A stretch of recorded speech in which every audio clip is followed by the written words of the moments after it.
안녕하세요. 파산관제인 홍인필 변호사입니다. 이번 사건도 참 특이한 사안인데 채권자 파산입니다. 기본적으로 채권자 파산 신청이었고요. 채권자가 파산 신청한 이유는 이제 채무자, 그러니까 채무자가 이제 가해자죠. 가해자가 이제 사기꾼입니다. 뭐 수십억을 다단계 같은 형식으로 사기를 쳐서 지금 구치소에 있습니다. 깜빵에 갔어요. 여잔데 한 4, 5년 선고받은 것 같아요.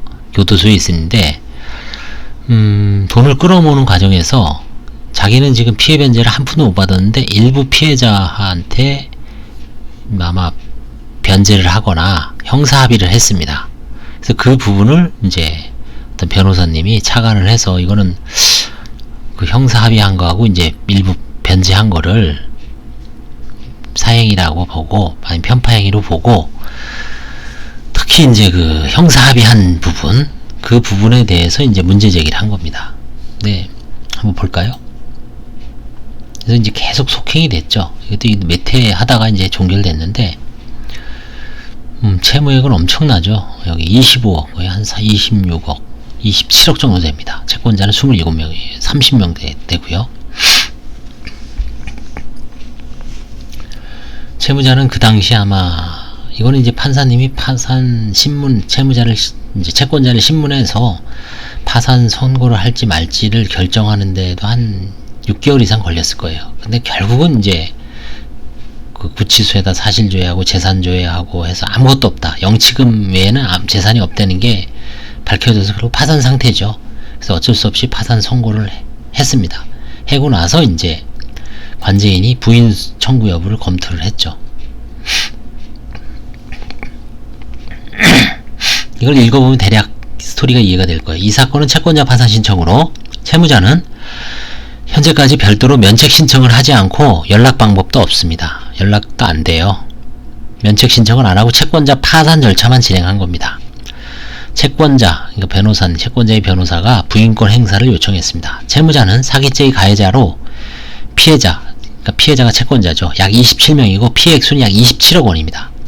채권자는 채무자의 각종 형사 고소장 및 합의서를 분석하여 총 8명의 피해자가 채무자로부터 형사합의 과정에서 일부를 변제받았거나 반환받았으므로 채권자는 한 푼도 변제받지 못했으므로 그 변제행위가 채무자 회생 및 파산에 관한 법률의 부인 대상이 되는 편파행위라고 주장했습니다. 외관상 편파행위에 해당하면 명백하나 과연 형사사건 합의 과정에서의 특정 피해자에게 변제하는 행위가 이 민사, 그러니까 파산 절차에서 부인권 행사 대상인지 혹은 부인권 행사를 조각시키는 상당성 있는 행위인지 여부가 쟁점이 됐습니다. 아울러 부인권 행사를 하더라도 8명의 피해자가 현재 자산을 보유하고 있지 않을 경우에는 설사 부인권 행사를 해서 승소하더라도 집행의 실효성이 문제가 될 수 있죠. 그래서 이제 부인권 행사 여부를 검토하고 실효성 여부를 조사하고 채권자의 의견을 듣기 위하여 이제 속행을 했습니다. 그래서 한편 채권자가 제출한 총 8명의 형사고소장 및 관련서를 검토한 결과 개인정보보호법령에 의하여 관련 형사기록 인적사항 중 주소와 주민번호 등이 모두 공란으로 이제 사본돼서 소송 자체가 인적사항도 몰라요.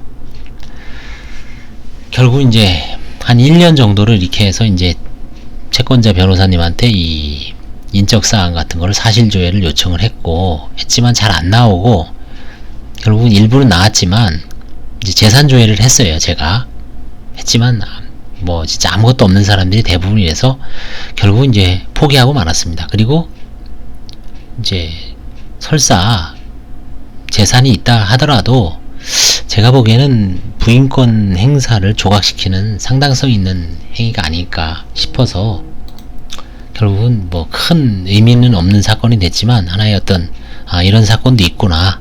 채권자 파산 신청을 해서 형사사건에서의 어떤 합의금을 문제 삼아서 부인권 행사를 할 여지도 있구나 라는 어떤 사건의 어떤 실마리, 단서를 한번 아이디어를 짜내는 측면에서 한번 의미가 있는 사건이었습니다. 감사합니다.